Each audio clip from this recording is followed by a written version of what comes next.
Okay, I hope you can hear me.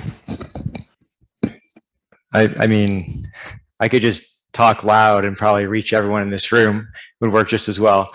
Thank you very much for coming tonight. I think I'm glad to see a live event. This is our first event it was in person, but things were weird. And the second one had to go all online, which was weirder. And this one's equally weird because people are not sure if they want to come out or not, but I want to congratulate all of you for coming out and thank you. I'm going to start off tonight. I don't want to get too deep into the preliminaries, but I have some preliminaries. And the first thing that I want to do is territorial acknowledgement. And I'm going to get into that a little bit, but this is the official university territorial acknowledgement. The University of Waterloo acknowledges that much of our work takes place on the traditional territory of the neutral Anishinaabe and Haudenosaunee peoples. Our main campus is situated on the Haldimand Tract, the land granted to 6 nations that includes 6 miles on each side of the Grand River. Our active work toward reconciliation takes place across our campuses through research, learning, teaching, and community building, and is centralized within the Office of Indigenous Relations. And you may have probably heard this before, and I don't like just reading this off a page and saying, well, we've done our due diligence. There's more to say. One of the reasons we state this acknowledgement is to help us think relationally. And what that means is to acknowledge that there are multiple versions of history, multiple versions of knowledge, multiple versions even of what intelligence means. And you could say in this context, a river and an algorithm both express knowledge, but in very different ways. Very briefly, I want to cite 2 questions posed by the Indigenous Protocol and Artificial Intelligence Working Group, headed by Professor Jason Lewis at Concordia University, because I think they're relevant tonight. And the first one is, how do we imagine a future with AI that contributes to the flourishing of humans and non-humans alike? How do we broaden discussions regarding the role of technology in society beyond the largely culturally homogeneous research labs and Silicon Valley startup culture? So it's with this last question in mind that Critical Tech Talk, this series, came into play. So without further ado, I'm going to introduce our speakers tonight. What I'm really hoping for tonight is that we can have a conversation, and I'd like to involve all of you as well and our people online. And of course, the speakers, I mean, ideally in a situation like this, you just kind of let the speakers go and let them talk. But I want to remind the speakers that this is Critical Tech Talk. So we're here, obviously, you know why you're here. You're not here to pitch a product or to talk about how awesome your your AI innovation is. We're here to talk about critical approaches to tech. So let's go ahead. I'm going to introduce everyone. And then each of these speakers in turn is going to take a few minutes to talk a little bit about their work in AI. And I'm going to ask them then to define what responsible AI is and see if we can spark a conversation. So Hessie Jones is a privacy technologist, venture partner, strategist, tech journalist, and author. She's currently a venture partner at Matter Ventures and COO of Beacon, a social enterprise startup focusing on privacy solutions. She has 20 years of experience in startup tech, data targeting, profile and behavioral analytics, AI tech, and more recently, data privacy and security. Reza Zadeh is founder and CEO of Matroid and an adjunct professor at Stanford. His work focuses on machine learning, distributed computing, and discrete applied mathematics. Kem-Laurin Lubin is a PhD candidate in English language and literature at the University of Waterloo, where she focuses on AI models used in apps deployed in digital citizen management, specifically judiciary, healthcare, and education-based apps. Patricia Thaine is a computer science PhD candidate at the University of Toronto and a postgraduate affiliate at the Vector Institute, doing research on privacy-preserving natural language processing with a focus on applied cryptography. And finally, Ben Armstrong is a PhD candidate in computer science here at the University of Waterloo, where he's affiliated with the Artificial Intelligence Group. His research combines machine learning and social choice. So we brought this group together because it's a diverse group from a bunch of different backgrounds and different interests. And we're hoping to leverage that for an interesting discussion. No pressure. But Hessie, why don't you go ahead? We're just going to go in order and maybe say a little bit about the work that you do related to AI and how responsible AI fits into that work. So, hi, everyone. My name is Hessie Jones. And I think of everyone on this panel, I think I'm the only business person, marketing person. Yes? No? Kind of? Well, so a lot of the reason why I actually got into AI ethics and privacy was because of my marketing career. And I used to work for Yahoo. I used to work for a lot of ad agencies. So I know a lot about ad tech. I know a lot about real-time bidding. I understand how micro targeting works. I understand the data that's being collected from everyone and how it's being used to contextualize individuals and being able to predict what people will do. It's gotten to the point where it's collecting things that we don't want it to collect. We've never given permission for it to collect, for these companies to collect. And it's become such a profitable industry when it comes to like data brokers who are buying and selling information of ours and being able to draw conclusions about the people we are or the people that we could be. So when I think of responsible tech, I think of it holistically, because I realize there's a profit motive that comes out of this industry in order for this data as gold to be the asset that it is. And in order for us to, I guess, diminish the value of that asset, we have to make sure that we don't use it as much or we reduce the demand for it. And so from my perspective, I mean, it starts with data privacy, like who owns the data, like who governs the data.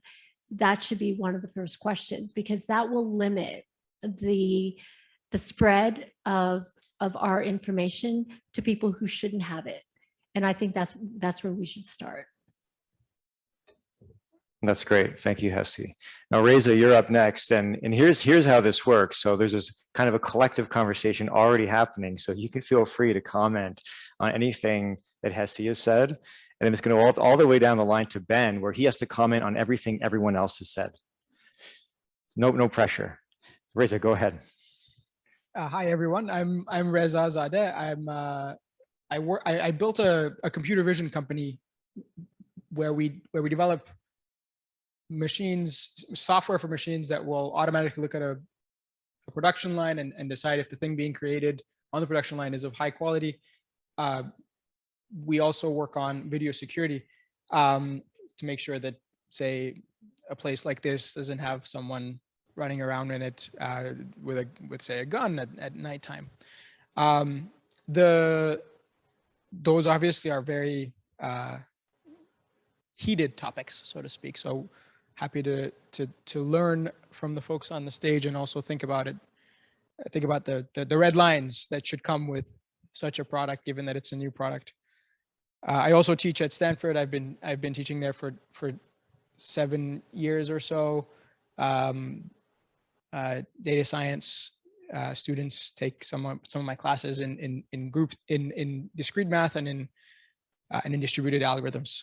And I'm a graduate of Waterloo. I was here from 2004 to 8, and I learned a ton of stuff. So it's really nice to be back. And I used to work at Google, but not on ads. So I used to work on machine translation. I do think ads are getting a little overkill these days. Looking forward to hearing more about them. Reza, you mentioned red lines. Is that related to regarding security information systems? Is that related to AI as well, or just in that context of the security systems? No, it's not just in the context of security. In the context of AI in general, the red lines for where we feel comfortable letting it make decisions for us, letting computers make decisions for us. Almost every application with even more context than just the application, probably should have a red line. And where those lie is hard, usually. Okay, we'll come back to the red lines once we hear from our other three panelists. Kem, go ahead.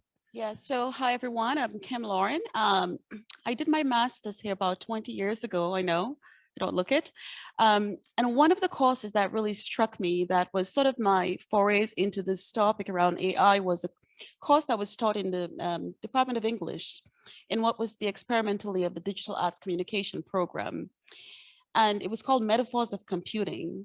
And through that, I ended up working as a HCD or UX specialist for a number of companies, prime of which there was Siemens, Autodesk, and I was the first UX design manager or design researcher manager at BlackBerry, managing a very large team. And it wasn't really until maybe about 6 years ago working at Autodesk when we began proceduralizing a lot of the workflows in Autodesk and having a large design team and seeing that shrink. And compounded by the fact that as an experienced designer, we're designing a lot of the interfaces that we humans have with technology. And my interest in coming back to do my PhD was really around the area of agency. When we design these interfaces, what is the degree of agency that we're giving to the people who interact with these systems? So my specific interest was looking at originally, how do we come up with heuristics for my designers to say, this looks, kosher, this doesn't look creepy as a UI designer. I also found that working in the space of AI, it's sort of a grab bag of AI. There's AI of various different types. But what I was really concerned with is things around interface affordances, privacy, accessibility, human factors, user consent specifically. And how that boils down to is when I'm designing an interface, do we need a consent button? What is the level of transparency that we're providing to people looking at this and saying, what am I consenting to?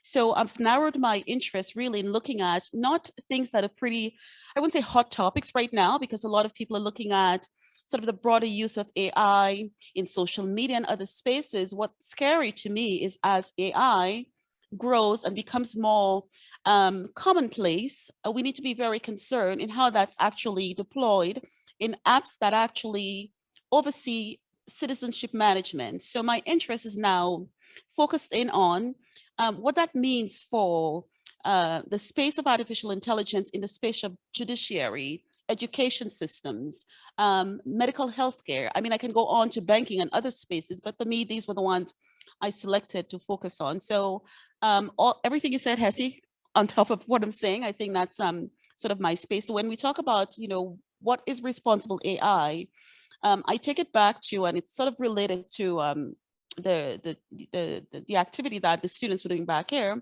is that sort of ecologies of artificial intelligence, and the whole idea of how do we, when we think about artificial intelligence from the gambit of production to usage, to repurposing and recycling, how do we make sure we do no harm, right?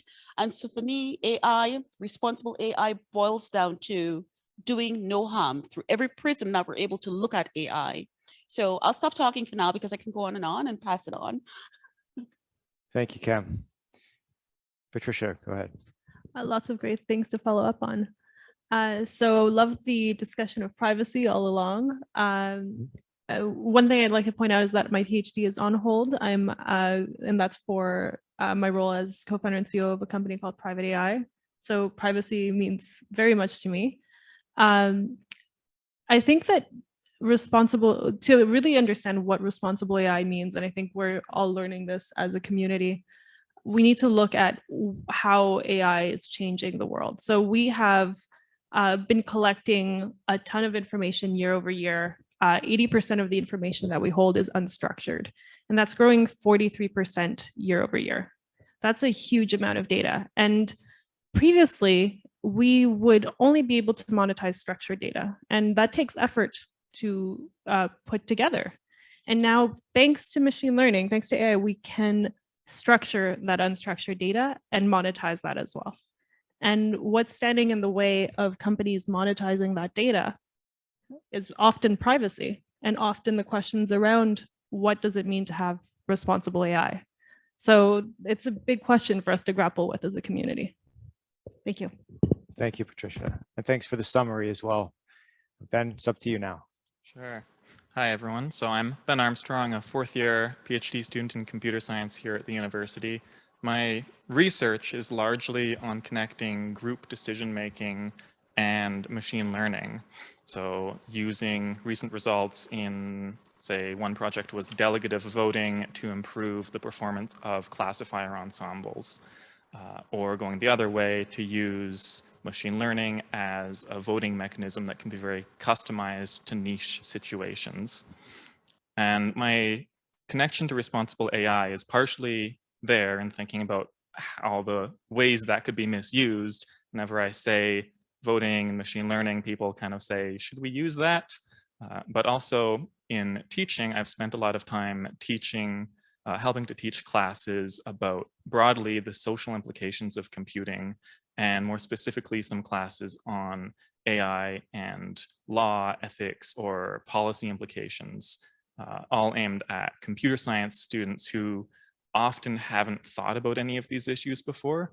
So I usually think about AI, or responsible AI, as a process that I'm trying to teach students to think about, to teach them that they should be considering the effects of their actions, their role in what they're developing, and at least understand the impact of what we're building.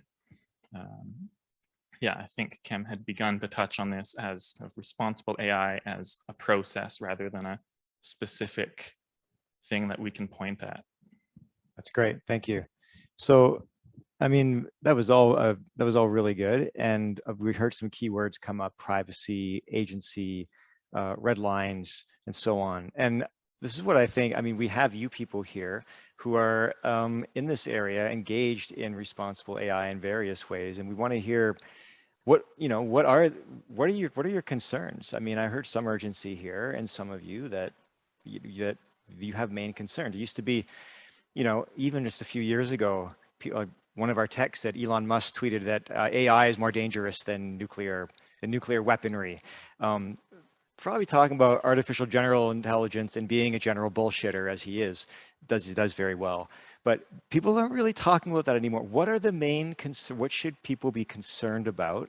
And how are you addressing those concerns when it comes to a panel like this talking about AI? What are the main concerns? And anyone could go ahead and answer. We don't have to go in order, but whoever would like to go first. Thank you. Well, I think, so if anybody has read the book by Shoshana Zuboff, Surveillance Capitalism, a lot of it is stated in there in the world that we live in right now. Everything is driven by profits. When I used to work in banking, the minute you crossed over in the building to your office, like, you've already crossed an ethics line. You couldn't bring any of your own personal ethics into the bank. What you did was based on performance. It was based on profitability. The incentives that are governed from the C-suite determine exactly what imperatives you're measured against. And for us, it was, let's say, when I was at Yahoo, it was reach, revenue, and engagement. And so if I'm going to get bonus based on one of those things, then things that I have to do in that given year need to ensure that I'm meeting one of those targets. So I was driving here from Toronto with Patricia, and I told her, I said, I used to work in banking, and we always tried to mitigate risk. How do we get the most profitable credit card holders to come to our bank and minimize the risk of those who could generate loan losses? And so I told her about this kill file that we always had. So for anybody who works in marketing, we always had a suppression list. Suppression lists are those accounts or people that we thought that would mitigate the performance of the campaign. So we would make sure that we would overlay that list on top of the final file before we actually sent it out, to make sure that we end up getting the best optimized list. So when I told her, I said, did you know that in that kill file, there were accounts that started with a social insurance number 99? And I said, for many years, I had no idea what that meant. And when years later, somebody told me that 99 is a status for landed immigrant. People who hadn't even started to create a credit history were already considered high potential loan losses, which is the reason why when we talk about AI, it's the AI is not bad. The AI has no feeling. The AI has, you know, it's only bad because of its maker. And those that end up coding all this stuff that we've taken from history to say, this is how we generate a profitable customer, it's already in there. And the bias is what makes everything go awry. And I think when we start talking about AI gone wrong, we got to look at ourselves because we're the ones that have done this. Thank you. Reza, I'm going to ask you to respond to that. I mean, you really, Hessie, you started out where these conversations usually end, which are, it's capitalism. What do you think of this, Reza? Do you think, I mean, is capitalism the problem? And how do you control for that, if at all? So I guess there's a bunch of capitalists on the stage. There's some folks who are starting companies, and typically those are for profit, and that means you've bought into this whole, at least using capitalism as a tool towards an end. I think of AI as a tool. I think of capitalism as an incentive structure and a tool. I think it could be used well, as long as we have proper costs. When you're using shared resources, capitalism can work as a tool. It's not a philosophy. It's not a guiding principle about decisions that are impacting human lives. It's none of those things. I think of capitalism as an incentive structure to keep people aligned, and you can use that alignment mechanism to align people on things that are hopefully good for the world. So, you know, as an example of costs that should probably be added in to capitalist structures are things like where we use the environment together. We have a finite budget on what we can do with regard to the atmosphere. Things like that we should probably factor in as costs that society imposes on people who use those resources, even though they feel infinite. So capitalism can go wrong when you don't account for costs properly, when you don't account for human suffering properly. But by and large, it's one of the best incentive structures out there. If you can figure out how to use capitalism to pursue human good, then you'll actually use a very powerful incentive structure to do that. So in the case of everyone here has a favorite company that is a for-profit company. And for any company that I pick, you're probably going to think you're going to have some bad stories about it. So if I pick, I guess currently the company that can do no wrong is Tesla, right? Like they're just doing so well. Everyone loves them because environmental impact that they're having is helping a lot of things. But then on the other side of it, I'm sure half the room hates Tesla and whatever. So you have every company has one side and the other side.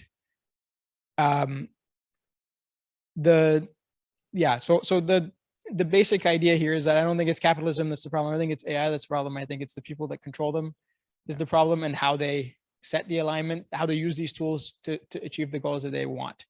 I guess later I can talk about the goals that Matroid is having.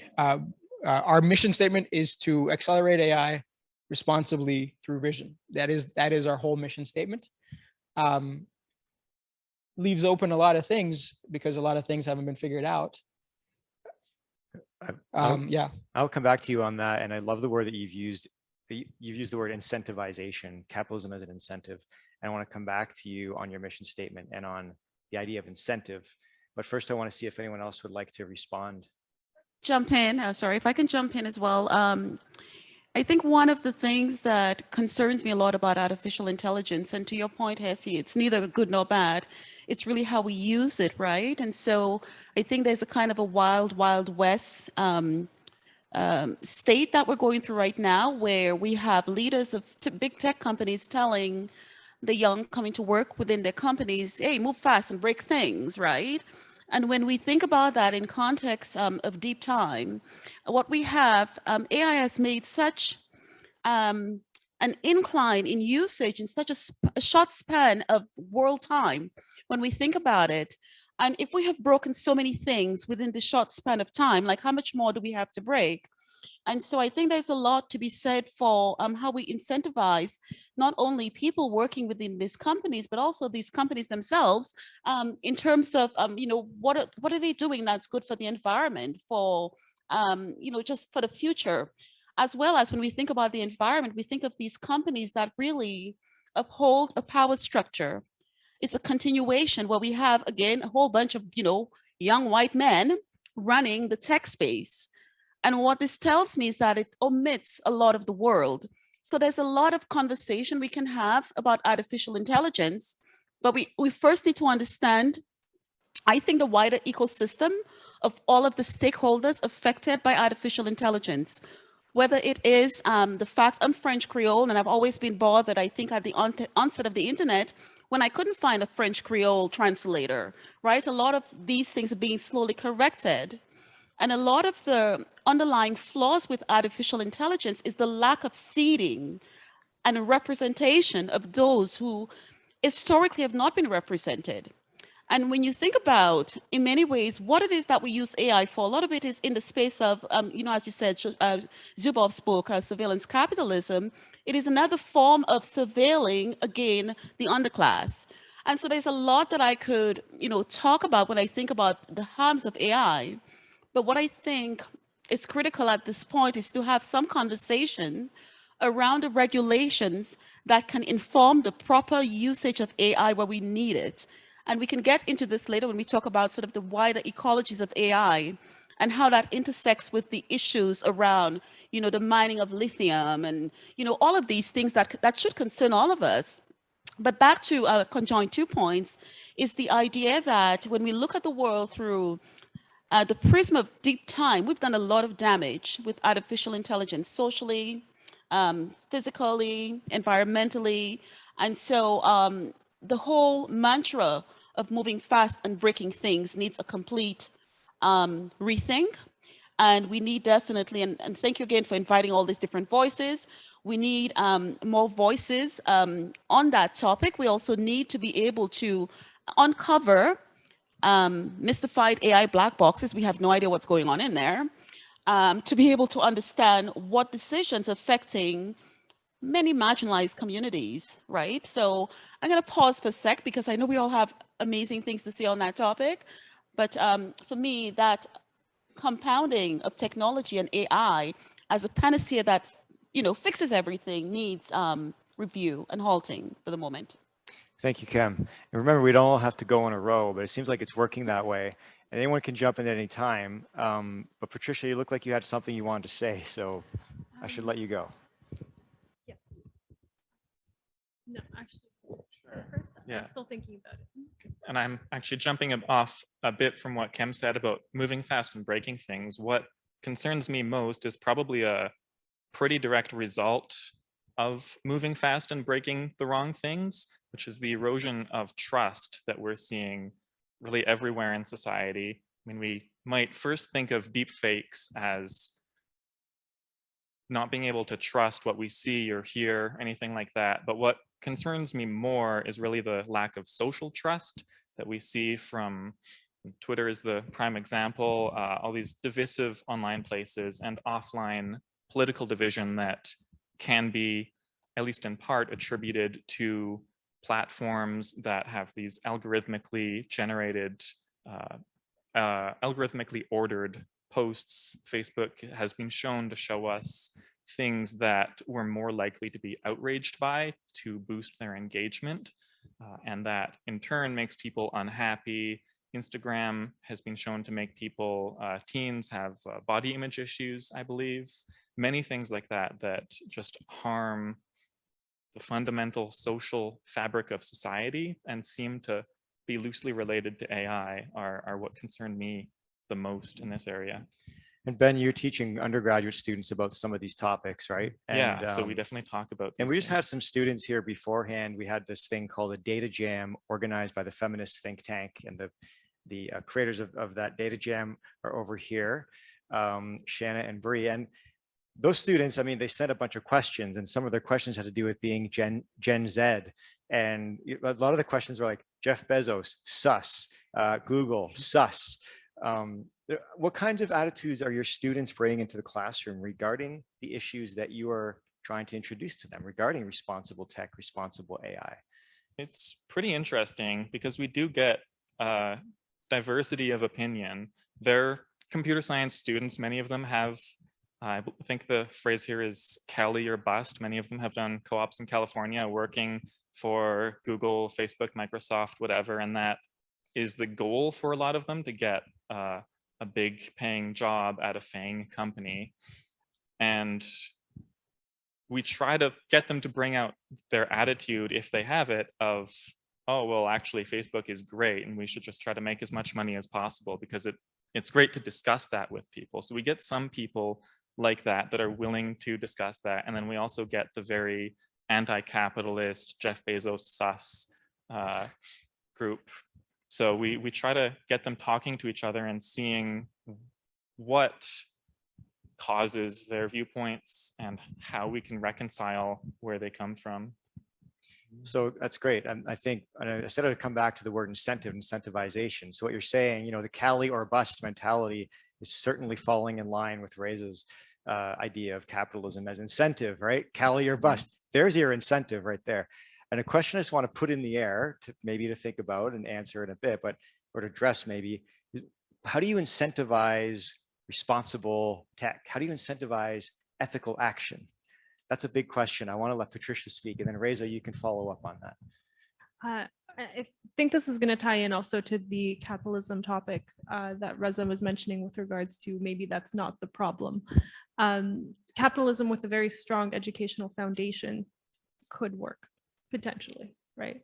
And it's great that you're educating your undergraduate students about this. It would be great if we could educate more of the population about this, anybody who is going to be touched by AI or data collection in general.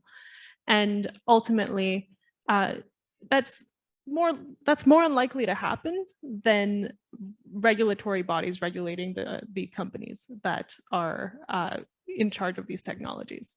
So what we actually need to see is probably operating system creators or VR systems creators, for example, being the ones who control what kind of data gets accessed on their devices and what kind of apps get put on there. They need to be in charge of analyzing what data is going out and how it's being used, and booting people off if they're misusing the data. Ultimately, that's one of the few ways that might actually work. So this is a bottom-up approach. You mentioned education. So you're talking about from an undergraduate students on up and in industry, or I'm just wondering, where does that education happen and who does the education? Ideally all the way from high school, maybe even elementary school. And maybe in some countries that might work, but we know that in others that is unlikely to happen. Okay, and I'm just wondering if the education happens in computer science programs, in engineering, or if you're seeing a more interdisciplinary, I'm an English professor, right? I have to ask this question, more interdisciplinary approach, where you would have other disciplines taking on some of these topics, and you don't have to answer that question. Again, it's in the air, but I have other people who want to answer. If you want to answer it, go ahead. I think that high school teachers in general could have a mandate to talk about it to their students. It comes across in multiple contexts, and technology is part of multiple classes. I know my husband's a high school teacher. He uses VR in his classroom, but he wouldn't have used it if he knew if the privacy of his students were at risk. He made sure that it wasn't. And he talks to his students about the risks of AI and about the risks to privacy that technology has. And he teaches history and psychology and a bunch of other topics, but this fits into a lot of different classes. It's grown-ups talking to kids. Great, Reza, and then Hessie, please. So adding on and building on what Patricia was saying, and then what Ben was saying as well. So there are there are reasons that students are like Cali or bust. And frankly, and honestly, I was one of them. So I did a co-op at Google. And funnily enough, my project at Google was to add Farsi to English translation to the Google Translate, because at the time that I was working there, it didn't exist. So I was like, oh, I want to add that in. So I added because I spoke Farsi, and that made me realize that one of the things that you can use capitalism for is to incentivize people to keep the tech in the community that they came from. I'm Canadian. I'm also now American. One of the reasons we feel probably that these vast systems that are very powerful, probably we feel they're outside of our reach and outside of our influence, is because they're far away. They're in another country, not incentivized really to listen to anything that frankly Canadians have to say, because like we don't have much influence over them directly. The way to change that and to use the sword in the same way is to use capitalism to incentivize those students that are going away to stay here, build tech here that is better, that is more powerful, that we can decide to have responsible in the ways that we care about. So in the case of actually, I'm helping the Creative Destruction Lab at the University of Toronto. That's what they're trying to do, is to get these startups that start and the students that graduate to stay in Canada, and to build their companies here, to build their successes here. And I hadn't heard of Cali or bust. I don't know if that's a real thing now. I'd be really sad if it really is, because that's actually what I did. We never called it anything as silly as that. But yeah, so that would be really good to use this capitalistic structure, which we have in Canada, to then keep our talent, to then hopefully start this cycle of having Canadian tech that stays. The biggest contributions to the field of artificial intelligence are a Canadian invention that was exported, deep learning. Like deep learning came out of University of Toronto, Jeff Hinton's lab and all of his postdocs. And then the capitalist incentive basically exported the whole thing to Silicon Valley. And over there, people feel like they have control over it because they do. And it's sad because it was made here. It's just like it was totally exported with that incentive structure. I love the idea of, I mean, avoiding the brain drain, as it's been called, from Canada. And I think it's really important to try to focus on that, get our students to understand that. I'm a little more concerned about the idea of communities developing tech and sticking together, because I think that's kind of what we're seeing online, is this polarization of people into communities of like people who are often motivated to go there out of anger, out of mistrust, out of hate. So I'm not trying to misrepresent what you're saying, but I'm a little concerned about trying, stick to the community and that sort of idea. So yeah. So I should elaborate on that. So we already live in very separated communities via the countries that we live in. So your ethics, you would hope, are the same as the ethics of someone in China, but they're not, right? And so at least if you make the technology, you would hope that you could imbue some of your ethics onto it. But in this case, even that's been taken away from Canada. Yeah. That's the point I was making. I'm not saying that, I'm not pro division. I wish we could have a world where everyone shared ethics. But that's a different conversation. How do we get shared ethics? Is a different conversation to how can you imbue the ethics that you have onto the tool that you create? These are different conversations. Okay, thank you. Hessie. So I'll just respond to that last point, because I think with any technology that we create, the road to hell really is paved with good intentions. It's always been that way. I mean, I'm sure Zuckerberg didn't think that when he built this platform that he could use it. He wanted to create community. He wanted people to talk to each other. He didn't, the minute, I think, honestly, Sheryl Sandberg came onto the platform to monetize the feed, that's when he saw an opportunity to do a lot more with the data. But, so that's my segue. But when we talk about incentives and how, okay, You can respond now if you want. I think Zuck's intentions to creating Facebook were not pure.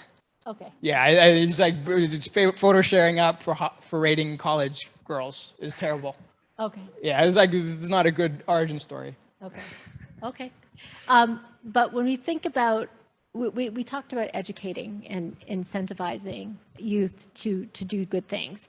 I think, first of all, organically, I think people are starting to wise up. I think there's enough evidence out there that bad stuff is happening, that it's starting to take hold. In fact, there's a rift between the investment community.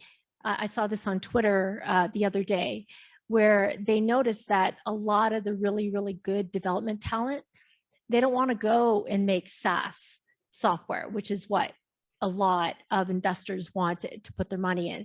They want to go into impact funds, impact technology. They want to go into climate. They want to go into diversity applications, et cetera. They don't want to create the next best Facebook or anything like that, because it doesn't do anything for the world. So that's a good thing. I think the other part of it, and as a mom who preaches to her children almost every other day about their data, and they continue to use TikTok, Snapchat, Facebook, all that stuff, the only way it can make a difference in their lives is if anything significant happened to them. And only then will they start to think differently. And so my daughter, like, she was listening, she's very, she is a fighter for women's rights. She's a fighter for the underdog. And so when she heard about Roe versus Wade, that really hit her hard. It hit her harder the next day when she found out that a company that was using, that was selling her data for an app that, I don't know if people know about Flow. Flow manages your menstrual cycle, helps you manage your menstrual cycle. And so if you can imagine something like that, that could be used as a weapon against you in the future to determine you having the likelihood to either have kids or not have kids. And then that being baked into a law that's impending in the United States, and having that critical data that's so sensitive to you, that could actually bite you in the butt because you decided that you wanted to just have the convenience to manage your period. That's the kind of stuff that hits people so hard that they start to reconsider what they're doing, what apps they're using. Suddenly it's not about convenience. Suddenly it's going to be something that could live with me forever. So should I do it? Thank you. Actually, I mean, yes, that in spite of that, actually a hopeful message that you think that there's a generational issue here. We have a generation of young people who are motivated to engage in ethical actions. I think one question I would ask in the tech sector is, how do you empower them when they go off on that co-op job and they see something that they don't necessarily agree with? What do they have that empowers them? What platform do they have to say something or to speak out? And what would incentivize them to speak out? I think those are questions that are going to be lingering. Kem? I'm just going to hop in for a bit. So I think we're all knowledgeable about the Facebook, now Meta, whistleblower, Princess Haugen. And it's unfortunate that when we find out about the ill usage of artificial intelligence, we find out through whistleblowing. So that's one thing. But I want to make 2 points. The first being that I think foundational to any moving forward is the criticality of AI and tech literacy for everyone. So I think that's a start for the younger generation. I had the privilege of TAing for, well, you wrote the curriculum, but I had the privilege of TAing an engineering course, taking an English course. And one of the things that we asked the student at the onset of the course, we asked them, why do you want to become, why did you take engineering, et cetera? A few questions just to gauge their value systems. And I was quite taken aback by the number of identical responses. One of the questions we also asked them, what do you expect to do? And a lot of the responses, I want to work for Elon Musk. And I think it's rather unfortunate that we have a lot of similar-minded students who are goaded by big salaries.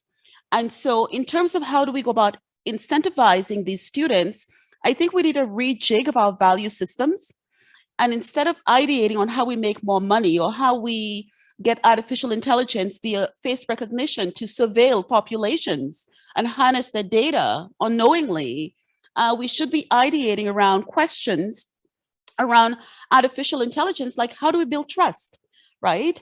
That I think is also foundational to a lot of what's happening in the world today. I don't trust anything I read on the internet. If it's on the internet, I'll just assume that it's not right? And that there's some sort of a motive behind that content. So I want to know where it's coming from and why, right? So I guess my short answer is we need to rejig our value systems and think about what we value as a society. And for me, it is about how do we go about rebuilding the things that we have broken. And trust is, I think, the primary thing that we've broken in society right now, if that makes sense. Sure does make sense. And you talked about move fast and break things, and you're talking about repair.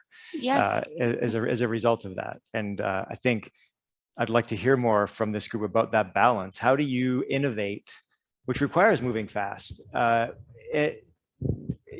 without breaking things? And how do you then repair? And how do you do that without slowing things down to the point where innovation is hampered?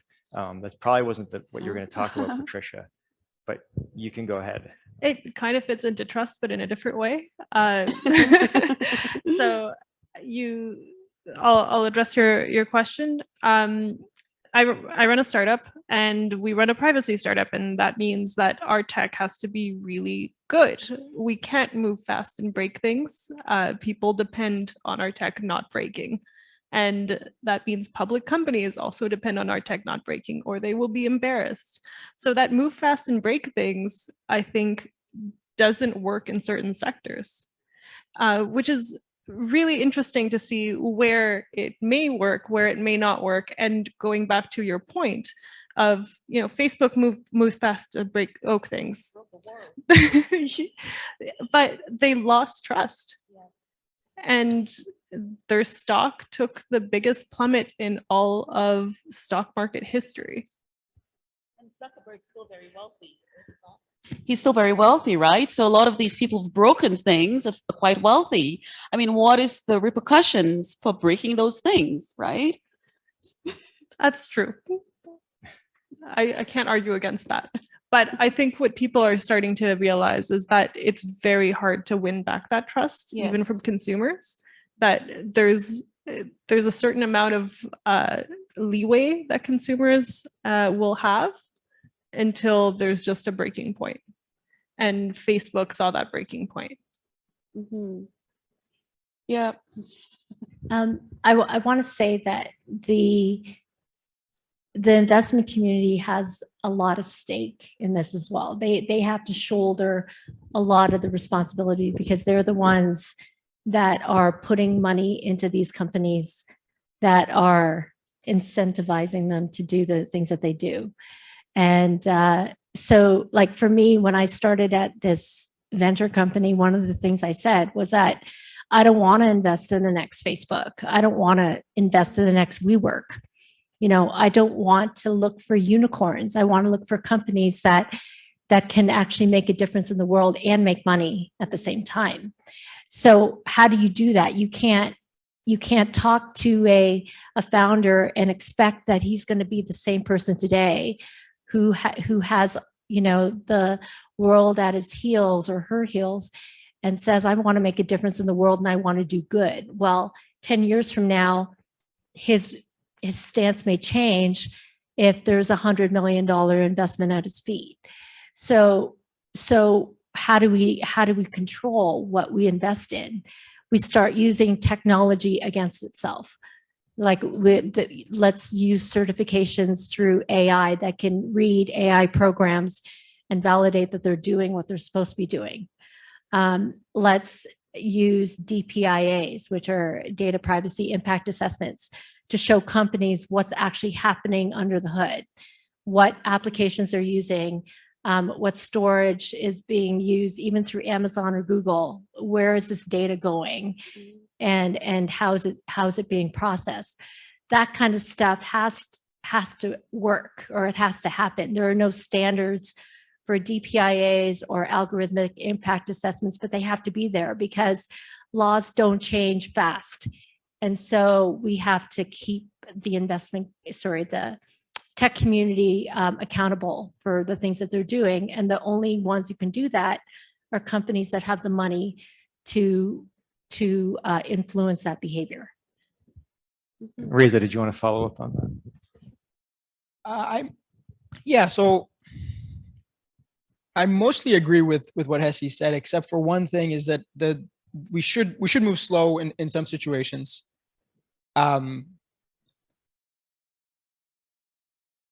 But so when there are examples of sort of, I think, pretty big failures in this space as well, when regulation comes after AI and kind of like slows things down, but then leaves it really haggard, so to speak. And the thing that I go back to as an example of this is the cookie notifications. God, I hate those things. They've really ruined the web. And I have yet to find someone to really tell me, yeah, God, I'm really glad those are there. I hope to be educated otherwise, but like that, to me, that's an example of failed regulation that we also, like, I think the regulation is moving fast and breaking things sometimes. That's how, like, we actually should be also careful of all of the regulation that we put on there. So don't get me wrong, I'm all for it. I think we need to regulate AI to make sure that the applications that we use it in, the context that we use it, is somehow has oversight by a greater society. But so Europe put in place GDPR, and I guess I could be educated on this stage, and I'm happy to hear about the benefits of GDPR. But now I feel like, a few years after it's been brought about, that's an example of what not to do and like what broke things. Again, I'm all for regulation. For example, we will not work on certain things at Matroid. We will not work on, but we're self-doing that. So, and probably that should be regulated. So yeah, it's just like you got to be careful. I think you got to be very careful in your regulating as well. And it's very easy to say like, yeah, let's make sure everything's safe. My cookie button's not making me safe. I love the cookie example because I was just working in France for 6 weeks, and every time a cookie would pop up in France, there was a refuse option. Yes. I refuse, and you don't see that in North America. You see learn more, find out more, or we are tracking you with cookies to improve your experience. But there was some gratification in clicking that "Je refuse" button. It was kind of great, but I mean, not great in the sense that I love this solution to the problem. The real solution would be trust, maybe. And I have like 5 technical solutions that would be completely non-invasive to the user, and Apple did one of them. So Apple's thing that tanked Facebook stock was way better than GDPR. It's so much better. Like, that thing improved everyone's lives in terms of not being tracked by so much more than these damn cookie banners. And like, I have 10 of these solutions, and no one ever talked to me about GDPR. Like, I feel like they don't have people who know what they're talking about who made GDPR. And that's the danger, right?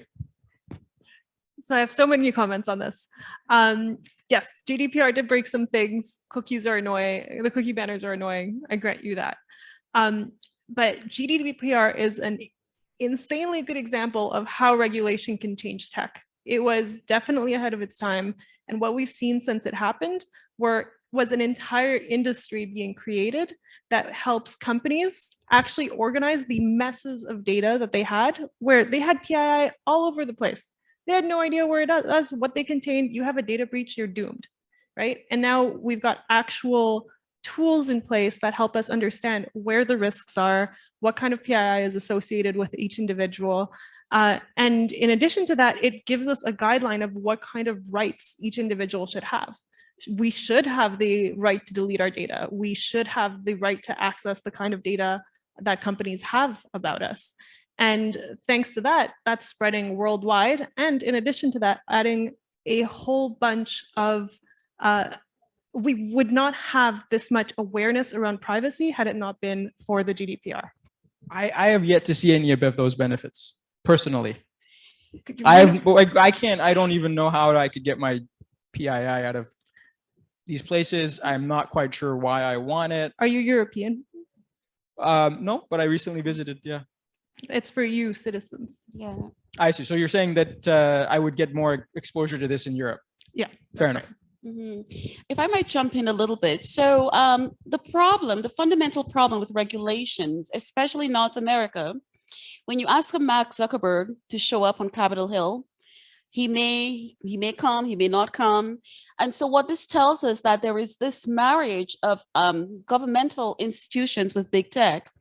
I just think of the Clearview AI example. And if you think about how big tech is so implicated in our day-to-day lives via digital citizen management, whether it is how law enforcement use technology to surveil us, it's a very complex thing, especially here.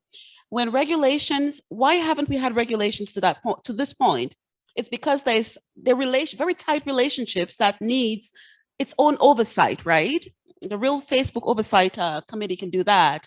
The other point I want to make is that we're all implicated in technology, and we now fail to entertain multiplicities of options moving forward. So we all assume that this is where we are, and there is a kind of an archaeology that brings us to this current posture of where we are as users of technology. So I think the GDPR Article 8 is a very good example of, spelling out human rights in Europe.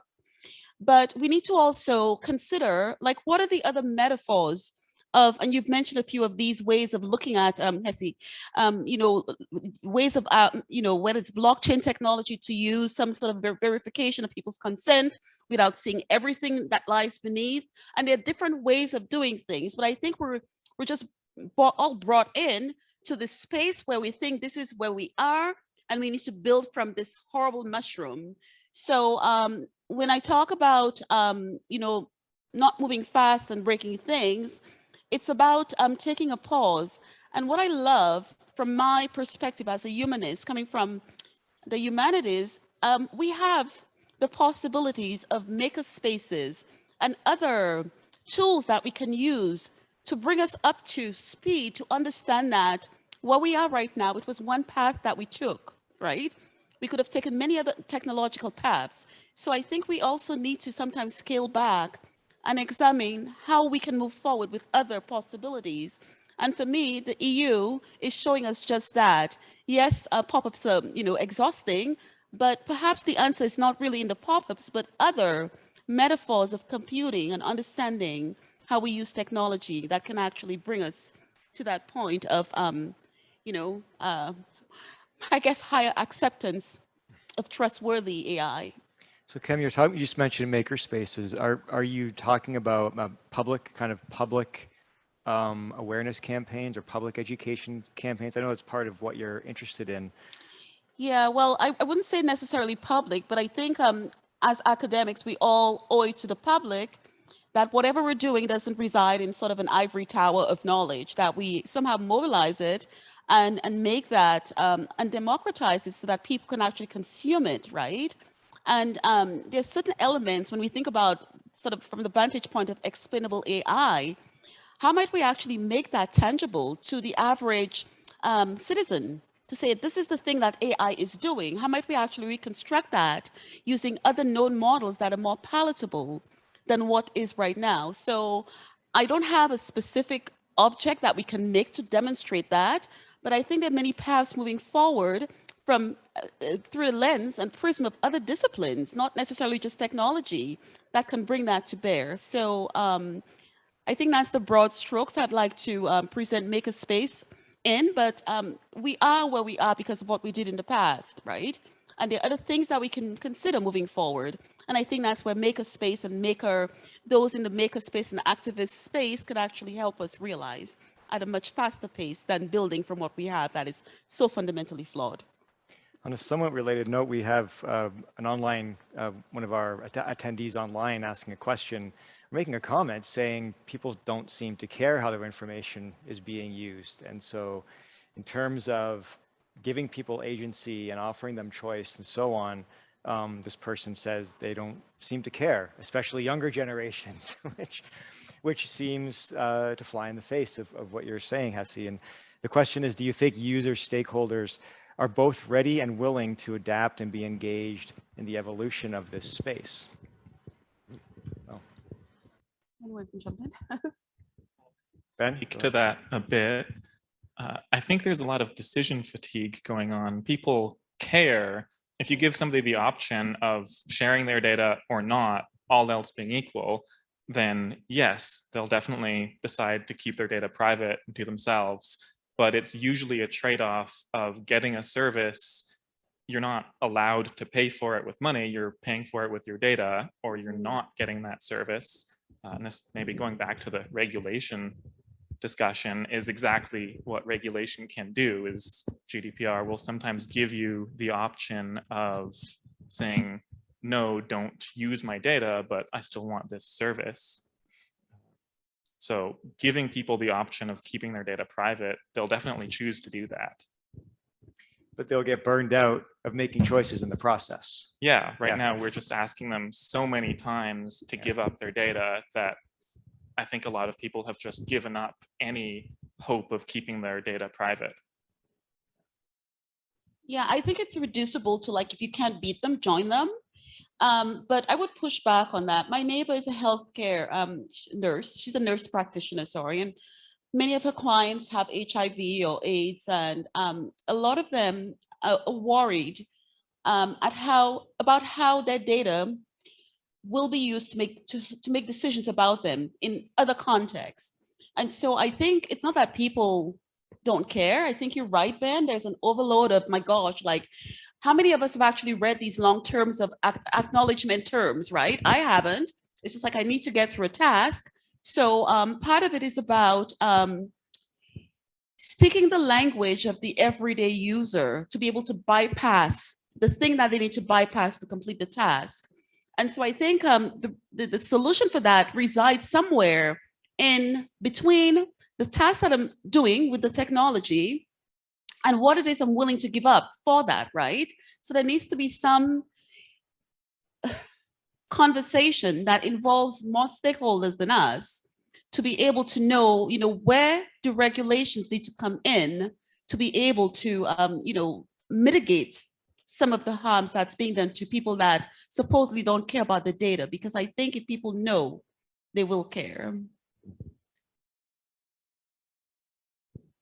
I'd like to add to that, to point out, DuckDuckGo, if it weren't a privacy preserving service, would have had no chance against Google, right? No chance. But enough people use it that it's doing very well for itself. And there's also sometimes trigger events, right? So sometimes these trigger events, like the Hong Kong protests, like the Black Lives Matter protests, they will increase the amount of usage for Signal and Telegram.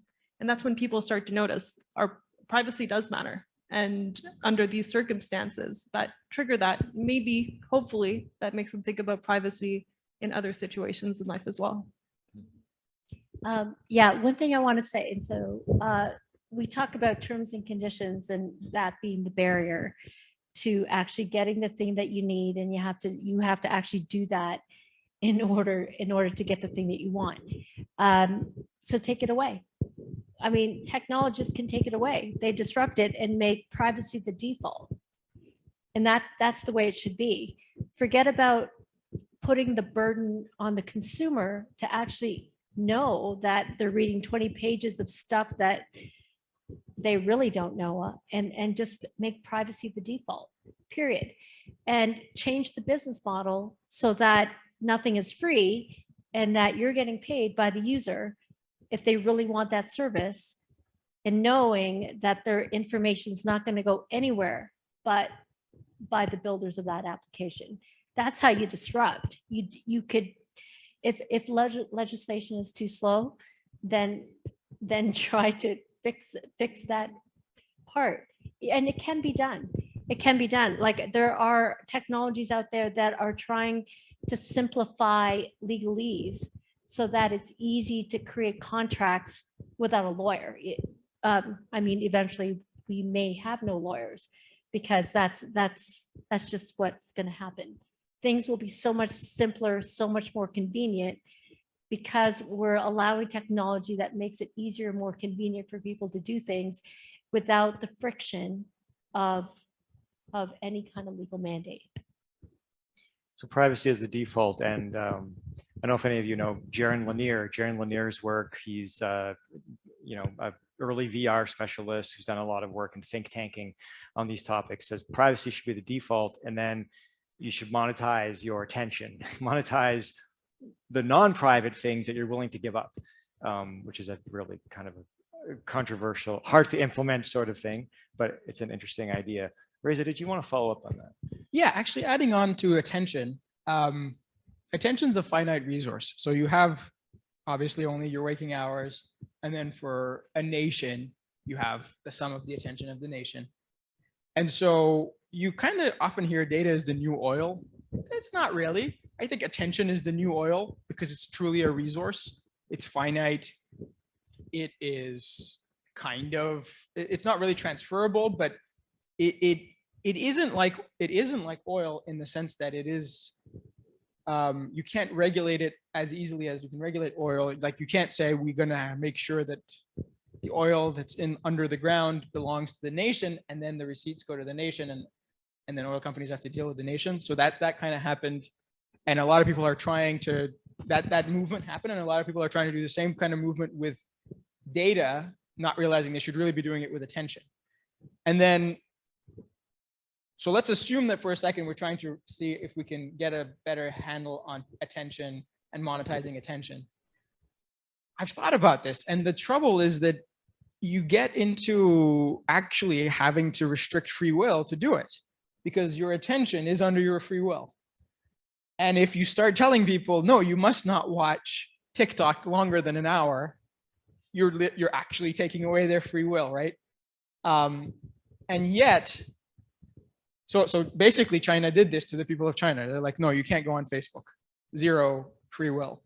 And then now they're saying to their kids, you can only do 2 hours of online gaming or gaming of any sort, I think, which is interesting. So they've actually made the choice to impede our free will, or not impede their citizens' free will in order to regulate attention.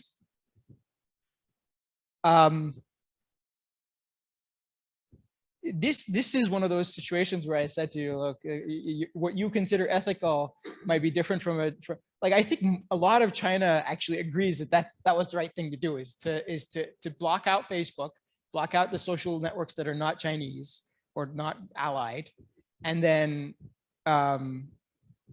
have local grown versions. I challenge folks on this stage actually to come up with a better solution. Like, how do we regulate attention? Because that's a big thing that would actually, I think, resolve a lot of issues. Like, if you could say, well, if you take someone's attention for 2 hours, you should maybe start paying them. Or if you are, or if it's the other, or at least then explicitly tell them, do you really want to continue? Otherwise, yeah. So it's hard because we do the other way, right? We actually pay people to take our attention away. Like, we pay Netflix to take our attention away. So it's like almost not a resource. It's an anti-resource at that point. Like, it is weird. And yeah, I totally agree with everything you're saying. And I think any of you've seen The Social Dilemma, or you followed the work of Tristan Harris. So what his work is all about is fighting against attention capture mechanisms that are coming out of big tech. So the infinite scroll, for example, as an attention capture mechanism that keeps you going long after you really want to keep going, or the autoplay on Netflix that, these are small interface details that actually are designed to capture attention. So those are maybe some of the devil is in the details. we are actually past 8 o'clock. I want to give a chance to the audience to ask some questions. So I'm gonna have a couple questions here, but I'd like to ask anyone in the audience who would like to come up and say something. We have this one microphone. I could walk around with it, but I think the cord's only so long. So if you want to come up and maybe just stand here, and then I'll give you a chance to speak at the mic when you want to say something. And in the meantime, I want to ask one of these questions because I do think that it's related to everything you've been talking about. So the question is, what kind of ideas would you suggest for helping the average person understand what's going on in terms of the role of AI in their lives? What kinds of suggestions do you have? Creative suggestions for how do you get the average person, which is, what is that? And we keep using the word we, and it's like the word community. What is that? Who are those people? But how do you get people to understand some of these issues and educate them about these issues, not just about something that's happening with their data, but these issues in general that we've been talking about tonight. Do you have any ideas for that? That's the question. I wanted to say one thing. So for me, technology is sort of like this new fireplace that we all huddle around.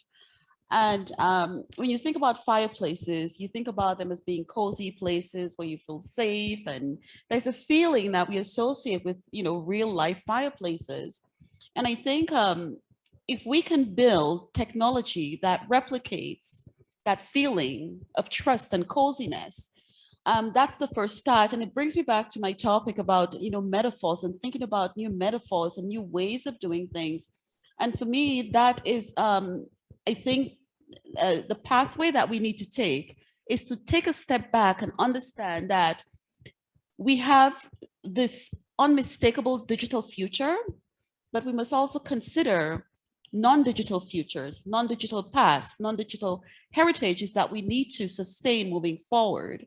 So I guess the answer is to ensure that while we're on this sort of path of moving fast and breaking things with technology, we also account for non-digital futures for everyone to also be engaged in that as well.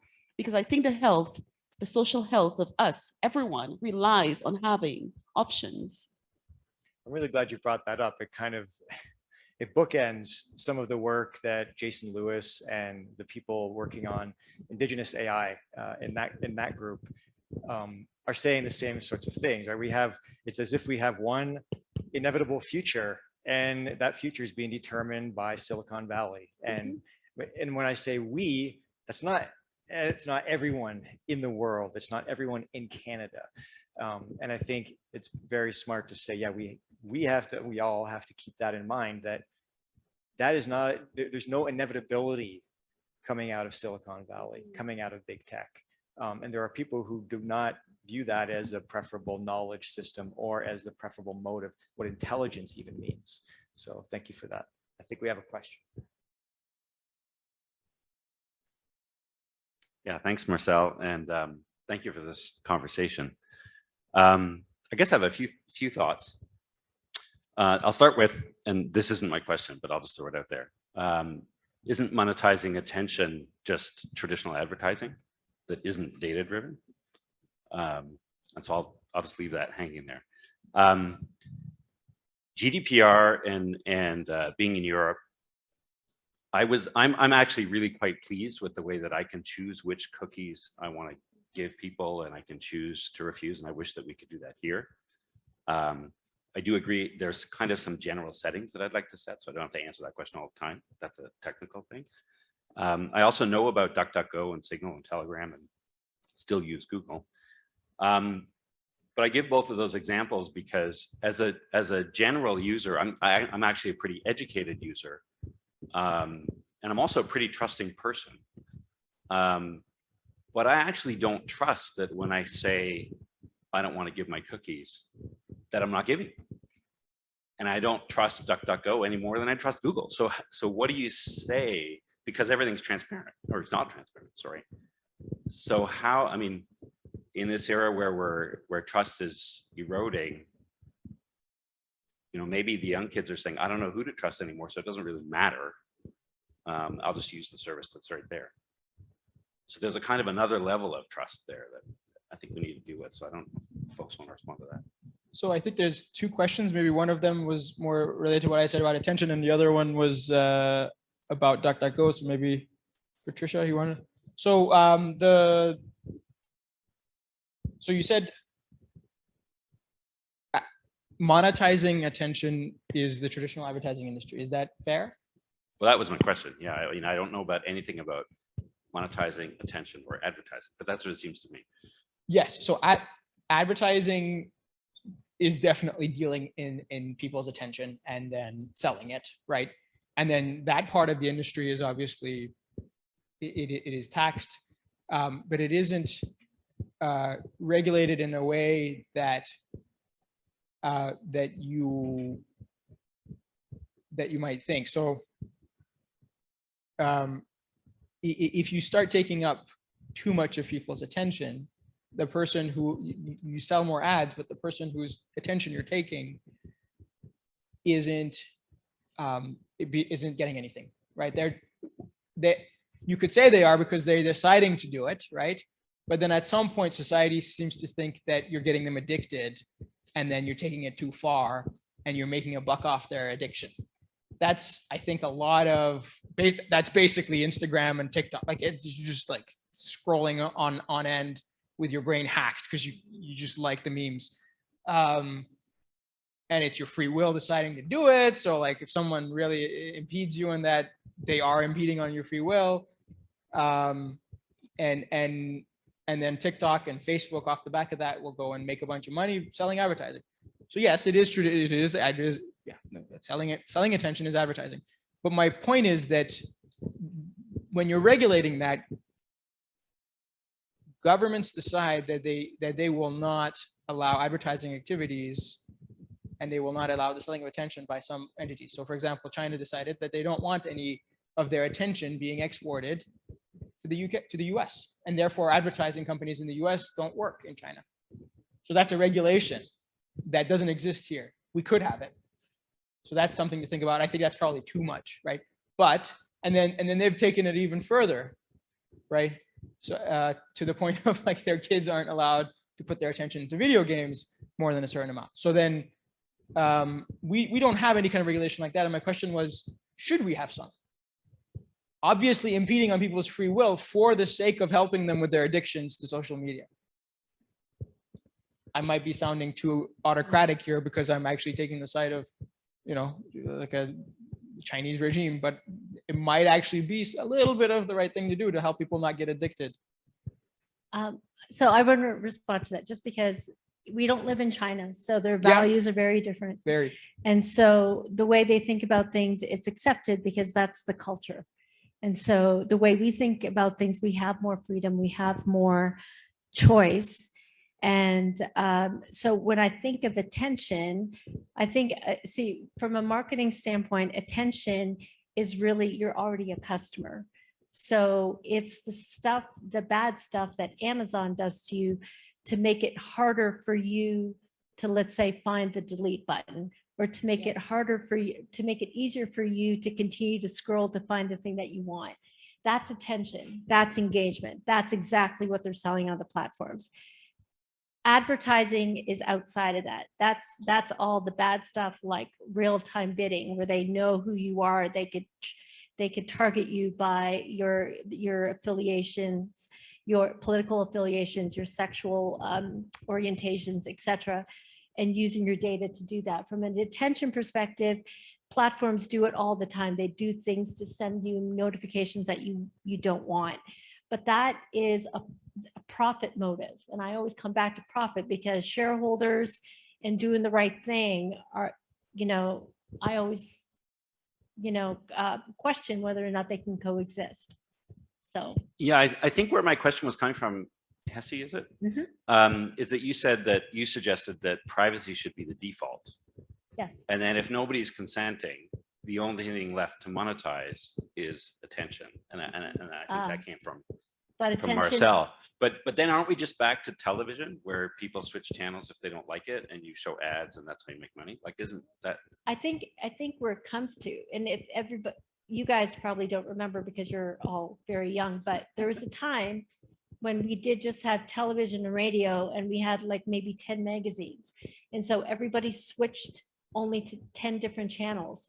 We don't have the type of attention economy and digital services that we do today.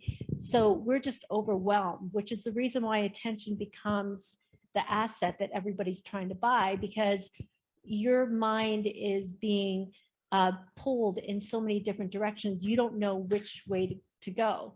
Whereas when I was younger, I really could either read a magazine or watch TV or listen to the radio. And that was it. I remember. Yeah. Yes, you remember? You Yeah. know. Okay. Yeah. Yeah. Thank you. There Do you was a want me second to- part there with Do you want me to answer that second question?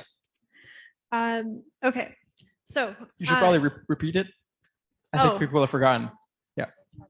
Yes, basically, the question was, even though you know that DuckDuckGo is out there, you know that Signal is out there, you still use Google because you don't trust that they would even be doing the right things with your data. Yeah. I think I'm not going to answer your question directly.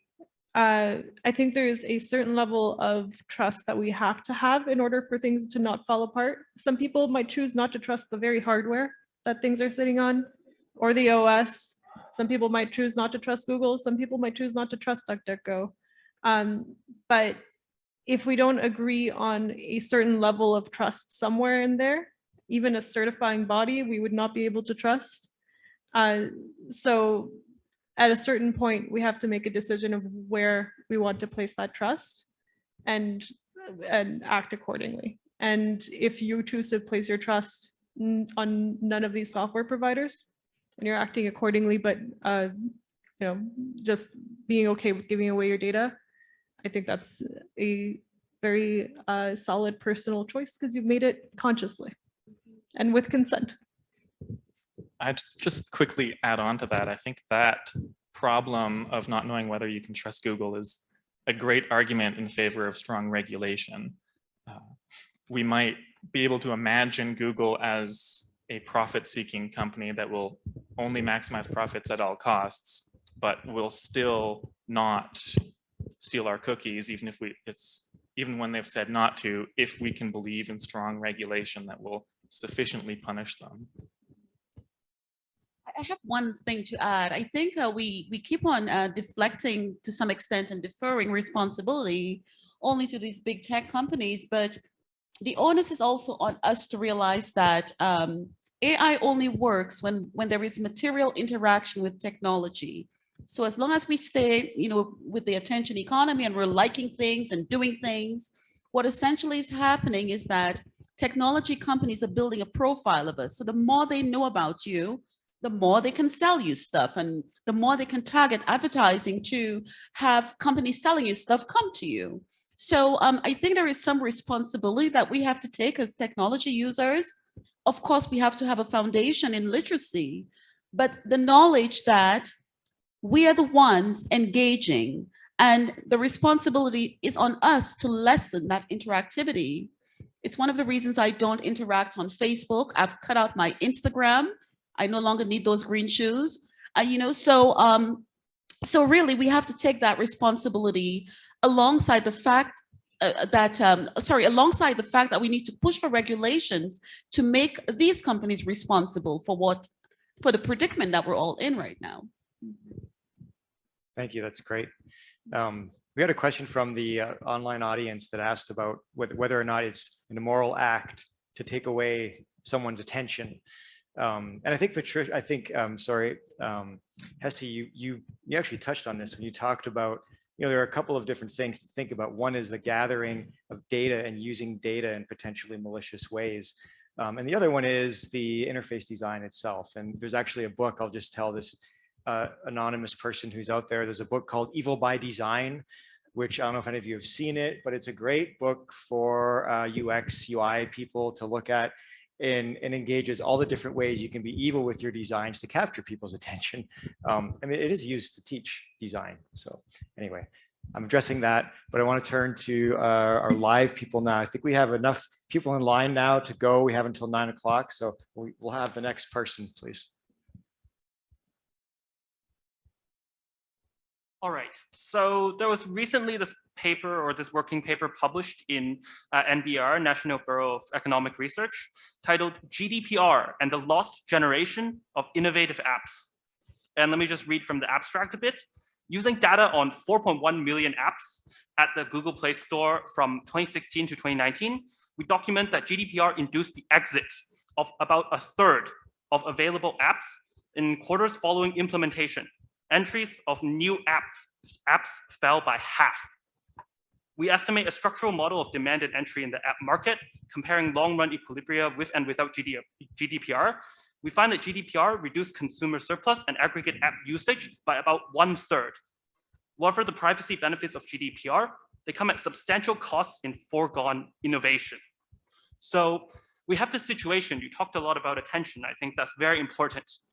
Right now we have a situation in which attention is focused on the benefits and not the costs of regulation. And of course, anyone who has any experience in technology or economics knows you have to consider both the costs and benefits and weigh them proportionally. And I think the very big question we have to look at is what type of accountability is there? And I think there was excellent talk about this on the business side, on the tech company side, but there's very little talk about this on the regulatory or on the government side, because actually I have family who also work in China, who have to deal with the government, and they understand the kind of incentives that exist in the government, and they will probably all agree there is much more accountability for the people who are regulating in China than there are in the West or in Europe, because if the people who are making these policies, who are inflicting these costs in China, they have to prepare metrics, and if they do not meet these metrics, if they say we are going to propose this policy and they fail completely, then they will be disciplined. They may be lost their jobs, and possibly in the political system it is not worse. And I don't think that is I don't think that's a good thing. But in the West, they are not necessarily held accountable at all. So there is this very clear and present danger. I'm someone who has a deep interest in machine learning and in using statistical methods to really uncover truths in social sciences. And we are sitting on basically the largest data set. We can answer questions about human nature that we never have been able to before. But what we're looking at is we're looking at a situation where there may be very high costs due to obstruction and not a lot of benefits comparatively. So the question is, what are we doing to make sure there's any accountability at all for the possible costs of any of this regulation? I can start a response to that. So you're right, probably someone should be fired for GDPR's cookie banners. I don't know about all of its parts, like probably the parts where you're mandating that at least PII be well separated from other data. That part's probably okay. I don't know what impact it's having. It seems reasonable that if you were holding people's PII, that it should be held accountable. I was just in Europe, in France, and in general, there is not as good of tech adoption there as I see here. Like checking in for your flight is actually hard with the European airline that at least I was flying with, and that might be a symptom of these kinds of regulations. I don't think you can always measure the success of a regulation though, so you have to be careful with this other thing where you're like, okay, this metric is going to improve. Metrics are hard themselves, and it's not like every time. Yeah, I agree with your point though, that people who are regulating should be held accountable in a more rigorous manner than we do. So for example, if we had a regulation that just said, you can't put terms and conditions on your web app, it's illegal, because that would make it simpler to make sure that whenever you're asking something weird of the user, then you explicitly ask their permission. So if you make it so that, okay, you just sign up for a website, it's illegal to have terms and conditions like that. That on the surface sounds like a great thing, because now the companies can't ask you to agree to anything up front. You have to agree to everything as you go. Great idea. Let's do it. Yeah, I could probably like rile this crowd up and like we could go to like start a petition or something. But there's actually a ton of companies that would be killed because of it. So like, here's an example of services that you use every day that would be killed because of it. All maps software would like die instantaneously if such a thing existed, because they have some ridiculous things in there. Like when you follow map instructions, you're basically driving with them usually. So like you may very well die. So they usually have something in there that says if you hurt yourself while using these instructions, it's not our fault. And that's totally fair, but they still have to ask for it, because actually, like if they don't ask for it, there is some legal loopholes in some countries that will let you sue a company that gave you map directions online.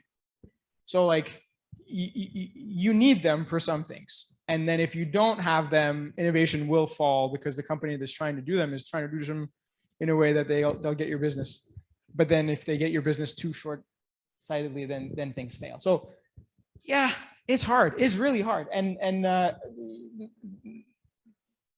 there's plenty of examples where China did it wrong.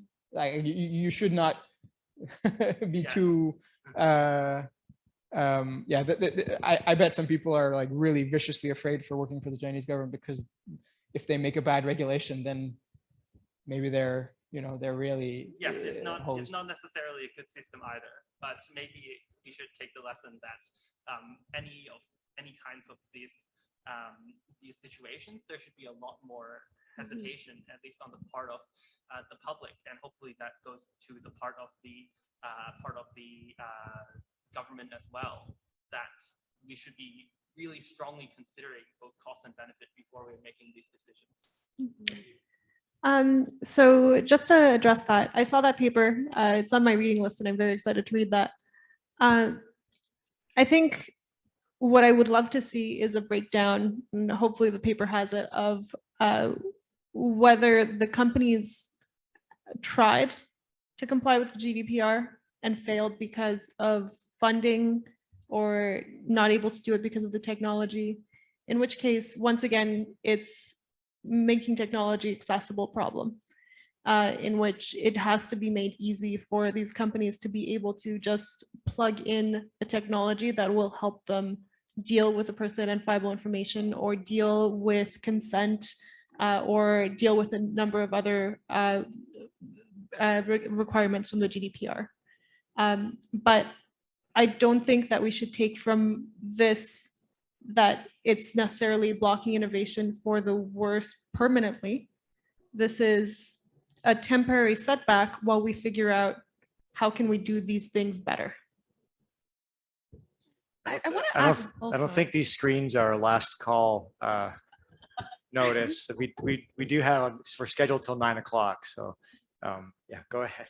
I was just going to say, how do you regulate an eel, right? So I think of, I'm going somewhere with that. I think of companies like Facebook that started the way it started, rating girls on a social media platform, to it mushrooming and evolving to this social network platform, facial recognition, health platforms, and what have you.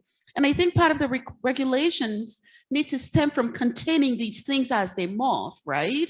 Like Amazon started selling shoes, and now, it's a competitor of the company that I work for. They're now selling insurance. And so there needs to be, I think one of the feedback that we often hear is like, just break them up, right? But I think we need to go back to more traditional ways of regulations to know that if you're in banking, these are the rules you follow. If you're in shoe selling, these are the rules you follow. You don't get to like morph into something else without transparency. So I think regulations need to tie back to the thing. And it is very difficult to contain these things, like the Facebooks of the world, the Googles of the world. They're into everything. And so regulations are really, they need to be redefined as well too.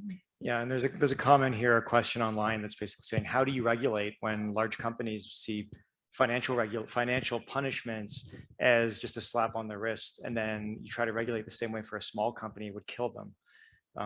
So I think it's more of a rhetorical question. But they want to know what the answer is, but I think we have to keep it rhetorical. And Hessie, and then we'll have another question. Yeah, and I think from that perspective, like you can't. It's really difficult, and the big guys can't afford to actually absorb those fines. But like from the perspective of how do we do this properly? Regulation will always lag technology, period. You will never find somebody with a six-figure salary working in government unless they're a lobbyist who made a lot of money and decide they want to go back to government to help the tech companies. That's the biggest problem, is that unless you have regulation that is in lockstep with actual technology that's emergent, I can imagine that there is somebody who knows crypto very well in government, that they could understand what's happening in Web3. That's not going to happen. So you do the best you can, but the costs that gentleman was talking about from the perspective of technology, I think that's a good thing. It means that we're starting to clamp down on the things that aren't working, and we're trying to make companies more accountable. Yes, there is a cost to that, but that also means that we're trying to improve the level of accountability in how we produce technology.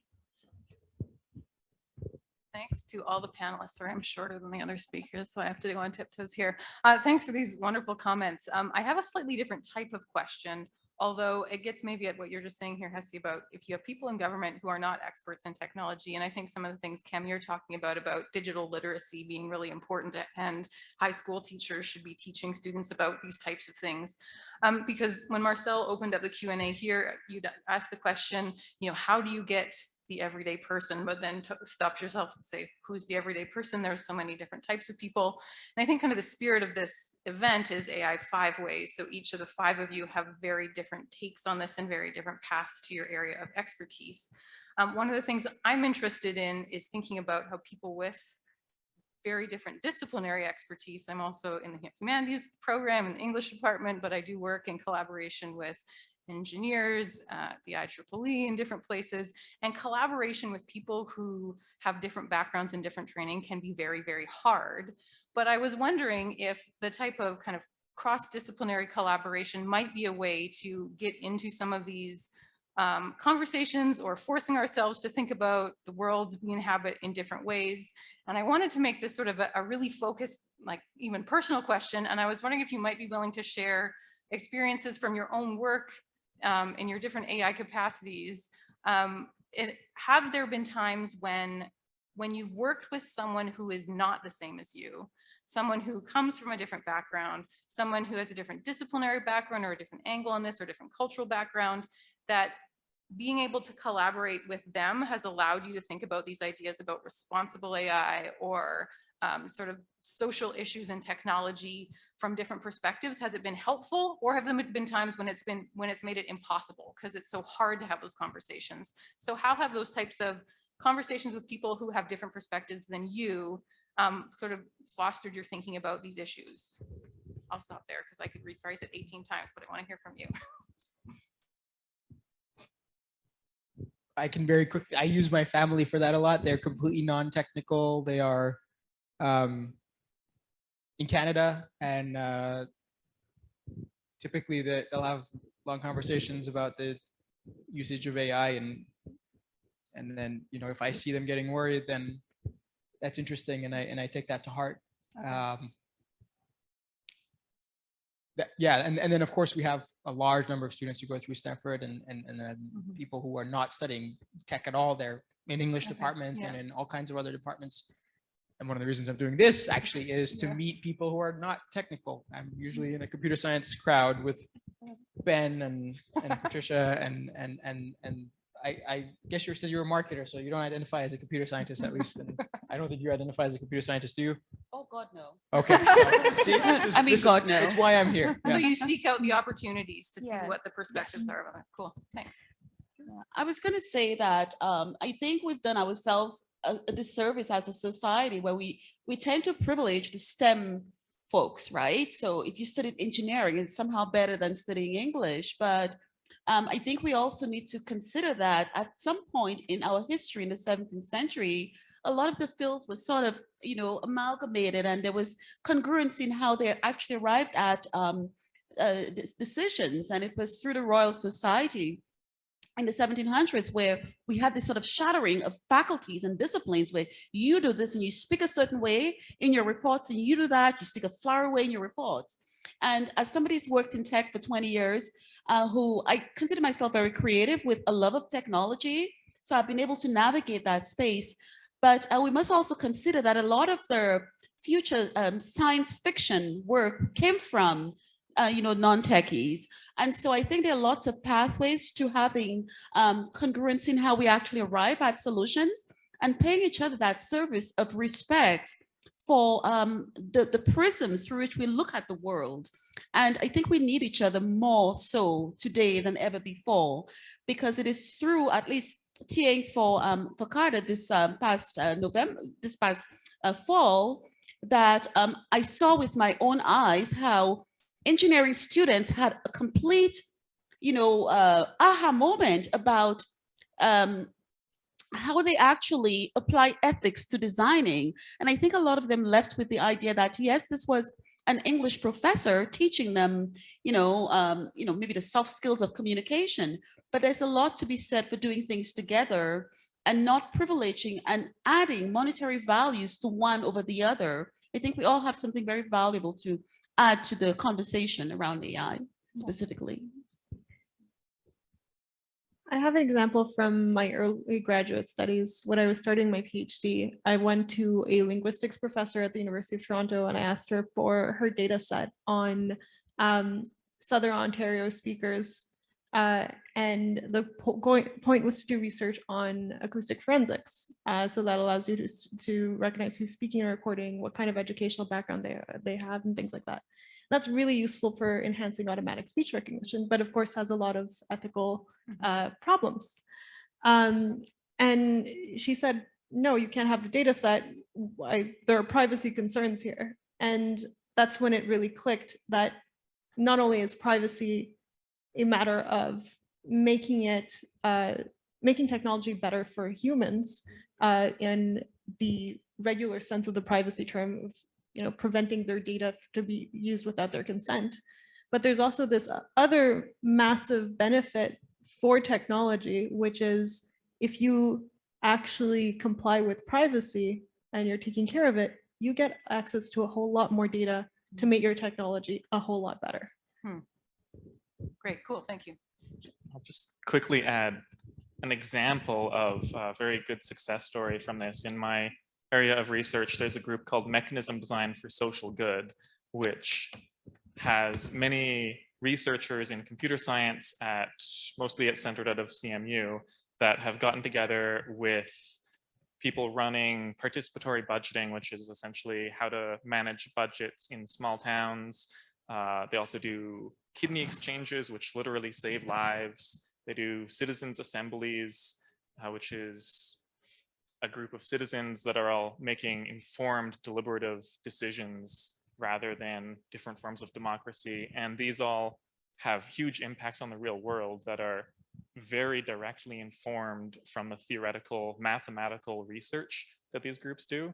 So especially in this area, this discussing and going out into the world, finding doctors, doing kidney exchanges, mayors that are willing to let you experiment. They do that in Kitchener, the participatory budgeting. It can have huge impacts in this area alone. Thank you all of you for sharing these stories. For the sake of respecting everyone's time, I know what it's like to stand in line like that, and you're at the end, and you're like, "Oh, am I going to get to ask my question?" Here's what we're going to do, and I hope you'll respect. I'm going to set some constraints on the question answer part. I would like each of you to come up in turn, and you get 1 sentence to ask a question. And you're each going to ask a question. And then I'm just going to open it up to the panelists to answer anything that they want to respond to in each of your 4 questions. And then that'll be it for our lineup of questioners. Is that okay? If you don't like these rules, too bad. Okay, we'll see how this goes. So kind of branching off what Ben just said, there's a lot of models out there that have like a lot of real world impact on human lives. And there's a lab AI for social good as well.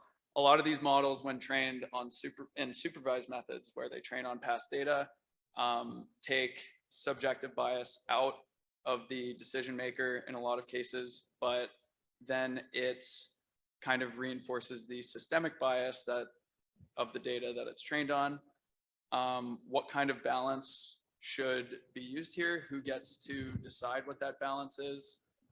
Typically, it's left up to the programmer or who develops the model, but it's typically research in hindsight that finds that those models are used in ways they probably shouldn't be. So when and where should those be kind of drilled to make sure that they're actually having a positive social impact? Excellent. Run-on sentence. A lot of comments in that sentence. Next question, please. Somehow relevant to what he just mentioned. My question is, so looking back at history, you know, when the Industrial Revolution came up, or before that, people used to buy food from farmers. There was trust with farmers, people, right? And today, you know, I mean, well, the point I'm trying to make is trust is built with people, or maybe a company, certain framework, right? Like, you know, this company, you know, that built their AI and they test it. You know, you do regression testing to make sure that every time they retrain, it's still good. Now, later on, food became distributed at scale. So we have the FDA as a, you know, a regulation. I know you hate regulation here, please. But, you know, let's just stick with the point. Maybe is there a chance for maybe like a startup, a company that would provide that trust or build that trust with people first, and then, you know, maybe, you know, provide that seal or of trust on the product, you know, for companies, saying that, you know, this company follows the right procedures, you know, when they build their AI systems before they roll them out to the public. And you know, will companies come to the party and you know, sign up, you know, or is the genie out of the bottle? Is it too late? Particularly important now when we're talking about AI affecting safety with self-driving cars. I don't know how many of you would take a Tesla back home, so self-driving on its own or not. But, you know, not trying to incite fear, but you know, safety and cybersecurity. Will this car get hacked while it's driving? You know, lots of questions, right? Is there room for such a company to fill? Thank you. Great question. Thanks. Hello, so I'm an undergrad student and a co-op student at Waterloo. So you talked earlier about Cali and Bust and how the brain drain of Canadian talent is sort of moving over to the US. So my question was, how can we incentivize Canadian tech talent to stay in Canada? Do you think it's just a matter of the pay, or are there perhaps like other incentives as well that can be done? And regarding pay, what can be done maybe on a governmental level to make Canada more competitive in comparison with the US? I noticed you're wearing a Bloomberg swag pants. I am That's actually. Interesting. So it's a very important question to me.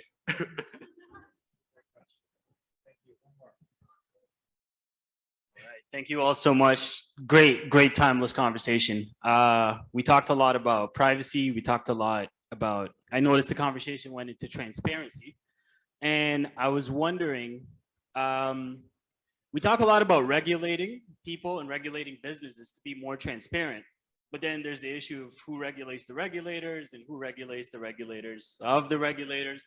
So I was wondering if perhaps you might speak to this about maybe incentivizing people to be more transparent in the way they do things. Like we all see with the blockchain, for example, we have a public ledger that incentivizes people to be a little bit more honest, and it pays them off to be more honest. So I was just wondering if you guys could speak to that, and if you had any idea, and if you don't mind sharing some of your ideas about cookies, I'm very interested in how you would solve that. Thank you.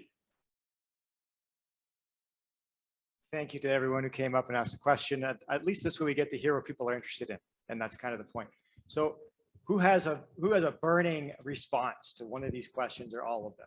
I got to two of them. One of them was the first one about machine learning and how to take the systemic bias out of machine learning models. I can't see the person now, but I'll do that one, and then also the last one. So machine learning models, another word for machine learning is computational statistics. Statistics is all about dealing with data. Data is stuff that has happened in the past. If we're ever going to use stuff that has happened in the past to predict about what will happen in the future, we have the same issues as systemic bias issues that exist in the data. So basically, whenever you use the past to make a decision about what will impact the future, you have the same issue. So if I'm a banker in the 1950s giving out loans, I'll use my data. And then I'll use some judgment about the future, about the past data, and then my intuition about the future to make a prediction as to whether to give out a loan or not.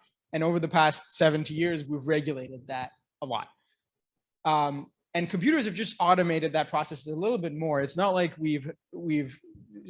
machine learning doesn't do any more really when it comes to definitions of fairness, definitions of bias, than stuff that has existed for a long time. So like I actually just want to, it helps to just remove this whole idea of computers out of the question and just realize that this is a hard problem if you just try and use the past to predict the future, regardless of computers.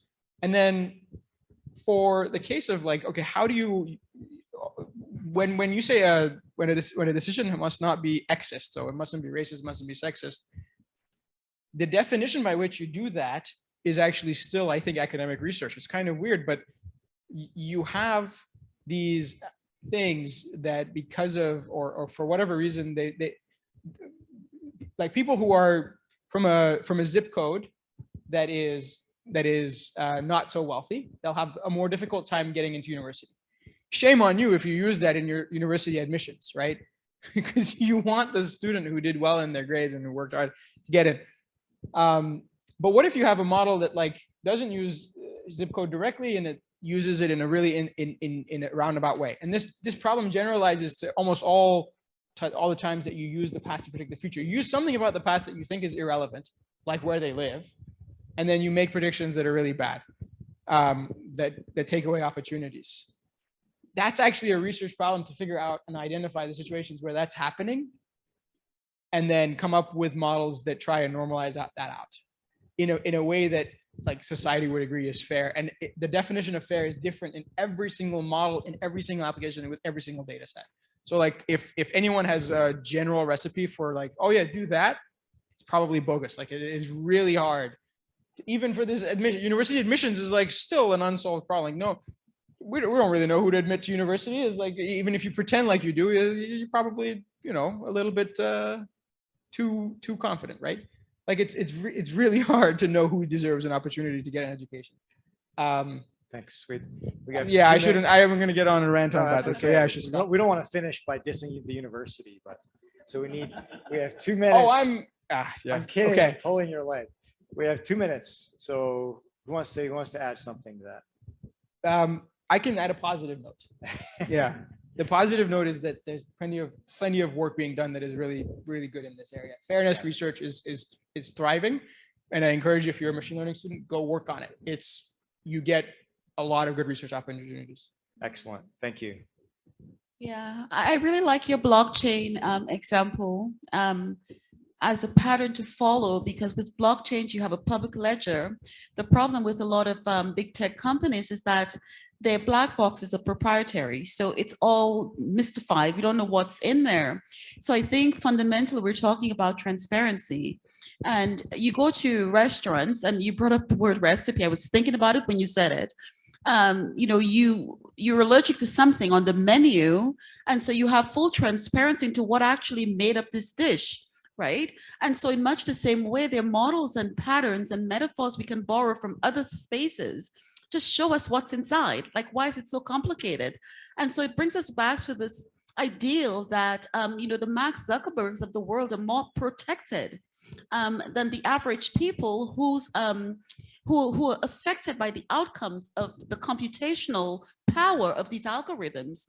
So at the end of it, I think we just need to work towards some level of transparency and adopting models that, you know, revives the trust that we have in these systems. And we can only do that when they're transparent.